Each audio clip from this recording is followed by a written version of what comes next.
Chapter 17. Doug Boyle and Sergeant Healy searched along the edge of the woods behind the house, while two cops Michael didn't recognize carefully skirted the area around the large above-ground pool. "I don't know what to tell you," Michael's mother said when he asked what was going on. "They have a search warrant." Karen McKenzie was at the back door watching the police comb through her yard with their equipment. "They've been all over this house. They've gone through all our things."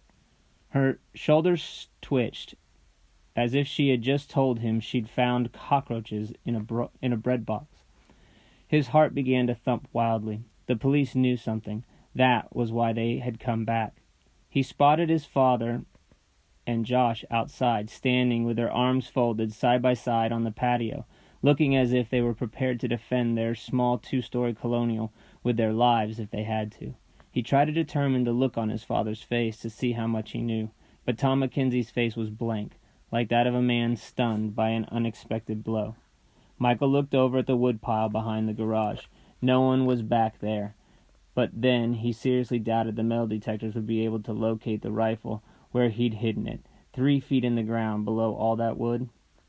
Out of the corner of his eye, he saw Doug Boyle disappear into the dense woods. He emerged a few minutes later, holding something on the end of a stick. He studied it for a few minutes, then brought it to Ralph Healy. The older man called the other 2 officers over to look at what Boyle had found. Michael's father glanced toward the back door. Without a word, Karen McKenzie punched open the screen door with the side of her fist, stepped out onto the patio. Michael followed her, although each step he took felt as if his feet were weighted. Doug Boyle handed the stick with something stuck on the end of it to Healy, who dropped the object into a plastic bag, sealing it as he walked toward the patio. He held it out to Michael's father. "Doug found this empty casing over in the woods there," he said. That was when Michael realized Boyle had purposefully slipped a stick inside the shell in order to pick it up. He didn't want to contaminate possible evidence. Michael stared down at the 2-inch casing as a wave of panic swept over him. Of course, the empty shell would have been ejected from after he fired the gun. Why hadn't he thought of that? Why hadn't he tried to find it? "All you've got there is an empty casing," Tom McKenzie said. "How do you know it matches the bullet?" Healy told Boyle and the other men to meet him out front. When they'd gone, he turned back to Tom McKenzie. "The bullet that killed Charlie Ward was a .45 caliber, 500 grain, one of those old lead bullets that the government used to issue to the cavalry." He pointed to the bottom of the cartridge, where 4570 GOVT was printed. "You don't see too many of these around anymore. It didn't come from a pistol, too big." He looked over at Michael. "The bullet came from a 4570 rifle, son." Michael felt a tightness in his throat. The bullet Ralph Healy described was identical to the ones Michael's grandfather had given him, along with the Winchester. At the time, his grandfather had explained that he'd had the bullets for years, but that they were still good. He'd given Michael several rounds. "Are you saying Mike fired that shot?" Karen McKenzie asked, grabbing her husband's arm for support. Healy stuffed the bag with the casing into his pocket, then pulled out a pack of Marlboros. He looked apologetic as he lit a cigarette. "Sorry, I haven't been able to kick the habit yet." He took a long draw on the cigarette. "I'm not saying Mike shot it," he told Karen McKenzie. "I'm just saying it looks like it came from his rifle." Tom McKenzie's face had turned a deep red. Michael could see he was furious, but working hard to control it.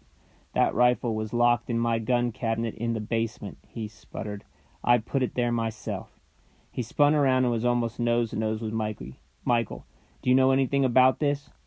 Michael ran his tongue back and forth along his lower lip. "Well, I did take it out for a few minutes to show a couple of my friends." This part was true. What he didn't bother to mention was that he and Joe had then taken the gun back into the woods. Nor did he mention that he had left it propped next to the garage door later, while he was with Amy. But I put it back." "Did you lock the cabinet?" His father narrowed his eyes. Michael puffed up his cheeks, pretending to remember. "Sure. At least I think I did." "You think you did?" Michael could tell by the way his father was clenching his jaw that he was only seconds away from exploding. "Dad, I'm sorry, I can't remember. He tried to swallow, but his mouth was too dry. I didn't shoot that rifle, if that's what you're thinking. Tom Mackenzie's red face paled to a neutral pink. Michael had managed to diffuse him for a moment. Well, then who did? His mother asked. Michael forced himself to look at his mother. The fear in her face was terrible to see. Anybody could have fired it, his father told Ralph Healy. There were over 40 people here that day. Sergeant Healy looked at Michael, then turned to Michael's father. 40 people? It was Mike's birthday, Tom Mackenzie told him. We threw him a big party. The rifle was one of his gifts. So you're saying maybe somebody decided to try it out when no one was looking? Why not? Kids do crazy things these days. But even as his father said this, Michael could see the desperation on his face. He was grasping at straws. Ralph Healy took a drag from his cigarette, then squinted through the smoke. You were here the whole time? Michael's parents nodded in unison. And you didn't hear a rifle shot? It was the 4th of July, Michael reminded him, working hard to steady his voice. People were setting off firecrackers and cherry bombs all over the neighborhood. Nobody would have known the difference. Michael's father sat down in the lounge chair. Do you have any idea who might have done something like this? He asked Michael. I mean, which of your friends could have sneaked off in the woods back there and fired the rifle? Michael shook his head. Sorry, he said. I didn't see anyone touch it. Josh had remained unusually quiet amid all the questions, but now he said, What about Joe? They all turned to him. Michael felt a prickle of sweat on his face. He knew where this was going. What about him? His father asked. Why did he suddenly want to borrow Mike's rifle? Josh looked incredibly pleased with himself. A thin, crooked smile spread across his face. Then, when Mike wants it back, Joe tells him it's been stolen. If you ask me, we're not asking you, Michael interjected angrily. You're talking about a friend of mine. But it was too late. Ralph Healy tossed the half-smoked cigarette on the ground and crushed it beneath his shoe. Michael could see he was giving Josh's idea serious thought, although he didn't say anything. Michael's eyes were so dry they had begun to burn. He wondered if he had dared to blink even once since he'd come home and found half of the Briarwood police force scouting his backyard.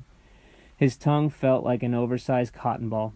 At least 40 other people were here that day, he reminded Healy. I know it doesn't look good for Joe, but you can't pin something on him just because of some lousy coincidence. It's not his fault the gun was stolen.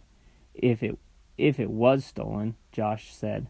Michael fought the urge to pummel his brother into the ground. Ralph Healy shook his head. I'll need a list of everyone who was here that day, he said. Maybe somebody saw or heard something. After the police had gone, Michael went inside with his family. They all sat down at the kitchen table as if they were going to eat dinner, although there was no food on the table and no dishes had been set out. For a while no one said anything. Michael looked up at the clock. It was past 7:30. His father and Josh had missed Jeopardy and hadn't seemed to notice. If he had not felt so miserable, he might have found that funny. I bet it was that Sadowski kid, his father said. This is just like something he'd do. Michael knew his father needed to believe Joe had fired the rifle because it was too terrible to imagine it might have been one of his own sons. Tom, we don't know that for a fact. Karen Mackenzie reached over and pressed her hand gently on his back. Can we have pizza? Josh asked. I'll call. His mother nodded. Go ahead. I don't feel much like cooking. Tom Mackenzie pulled a can of beer from the refrigerator and leaned against the refrigerator door. He stared down at Michael. You know anything more about this? Dad, I told the police everything I know. His father seemed satisfied with Michael's answer, took a long swallow of beer. Then he began to drone on about the afternoon's investigation. Michael had to force himself to listen. His mind was racing all over the place. According to his father, the police had gone through the entire house, probably looking for the Winchester, before bringing out the metal detectors and scanning the backyard. If they had come to the house looking for the rifle, Michael suddenly realized, then they had never believed it was stolen in the first place, and his parents were probably thinking the same thing, which was why his father was so desperately trying to point the finger at Joe. All this time, Michael had been living with a false hope, believing that he had gotten the cops off his back after the first round of questioning 3 weeks ago. And all this time they had suspected him. They had known all along the bullet was a .45 caliber 500 grain. When their investigation turned up no other guns in the area big enough to fire a bullet that size, they had come back to the one person who did own such a gun, Michael Mackenzie. Things had gotten far worse than he'd ever imagined. At least he had bought a little time by telling Ralph Healy he'd give him a list of kids who were at his party. It would take a while to question all of them. Michael felt a twinge of guilt. Somehow he had managed to drag 40 of his friends into the mire. But that wasn't what was making him feel sick. He knew they'd be questioned, and that would be the end of it.